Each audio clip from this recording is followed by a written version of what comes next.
Hello guys, today we're going to be working on this Whirlpool top load washer. The model number is on the display. Welcome to DIY Repair Now. Read all the warnings, and during this video you will see one or more of these icons to help you do this repair safe. So the complaint that we have is that it's not washing the clothes correctly. It's only washing the clothes on the bottom but not on the top, and as you can see, when I spin the top of the agitator, it's supposed to move the bottom part and it's not doing it, as you can see right there in that footage. Now we're going to remove the dust cap. This is the cap that protects the screw from getting wet and things like that. So after we remove the dust cap, we're going to have access to our screw, the screw that is holding the agitator in place. Now in this footage, you will see how the screw looks. You can see that it's kind of rusted out. So I'm going to show you in a little bit what you need to do to be able to get it out. You're going to need this drill bits. You can get it at Harbor Freight or Home Depot or Lowe's, and I use the 1532. Now I'm going to be using my drill to remove the screw, but you can also use a ratchet or any tool that can help you to remove the screw.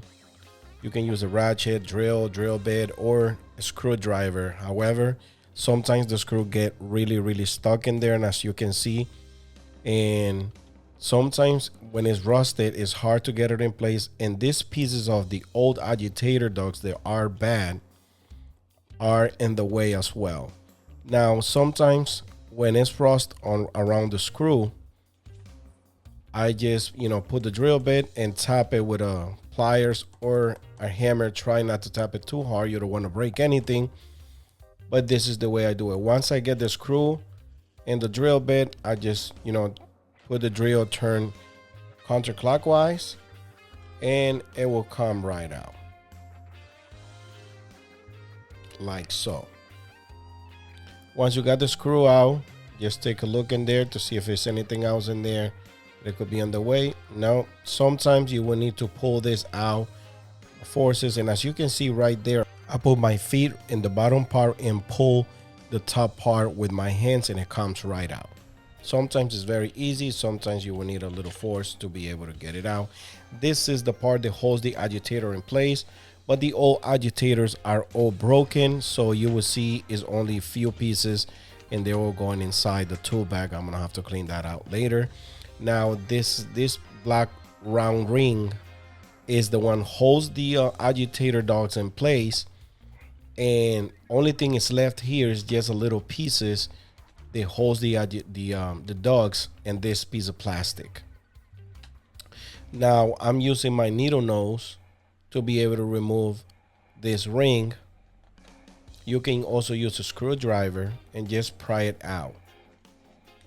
Once you get it out, you're going to remove the left pieces from the old Agitator Dogs there. Just shake it or just use your nails to be able to get those pieces out, because that's where the new Agitator Dogs are going to be in. Now sometimes this part is broken. You can get it at Amazon as well. There's going to be parts link in the description of this video, whatever you need to be able to perform this repair. Now in this case, the plastic piece is still good, so we're just going to replace the agitators. Again, part number and parts are going to be linked in the description of this video. Now this is how you set the new agitators in place. Once you got the agitators in place, you're going to put the ring back in place.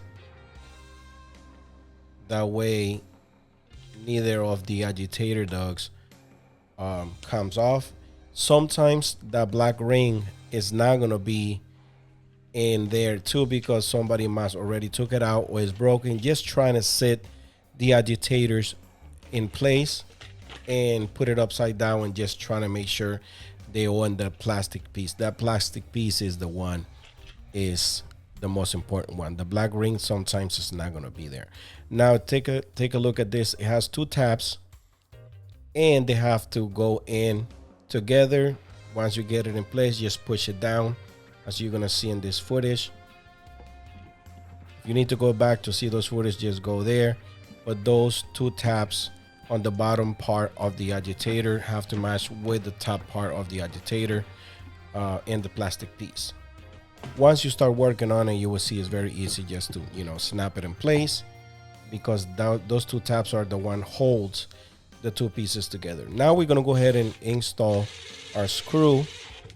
Make sure it's in place. Now I'm using my drill because that drill is very powerful, but if you don't have a powerful drill, just use a screwdriver or a ratchet to be able to get it in place. Now we put in the dust cap back in his position.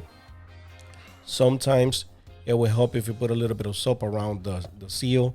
I just don't want to mess with it, because sometimes when I start washing it or something, that seal broke, and right there is just crooked. So I'm using a little bit of force to get it back in place. And once I'm trying to pull it out, it's not coming out easy. So I know everything is set correctly. Once you make sure the dust cap is good in place, just put the top cap in place. And as you can see in this footage, before it wasn't moving at all, and now it's moving the way it's supposed to. Now we're going to go ahead and do the test. And it's already filling water. Now I'm going to tell you guys, this is one of the most good machines from Whirlpool. I used to sell these machines left and right, and they don't make washers or dryers like this anymore. So if you own one of these washers, try to keep it unless the motor or the timer, which those parts are very expensive. If everything else is good, go ahead and repair it, because these machines last about 10, 20 years, 25 years. Depends on how many people lives in the house, or depends the uses that you give it. If you do the right maintenance and you keep it up, you will have a washer for a long time. Same thing with the dryer. I mean, if you have like a matching set, they all were made around the same year, try to keep it, because this was a very, very good machine. They don't make like this anymore. They don't even make these models anymore. So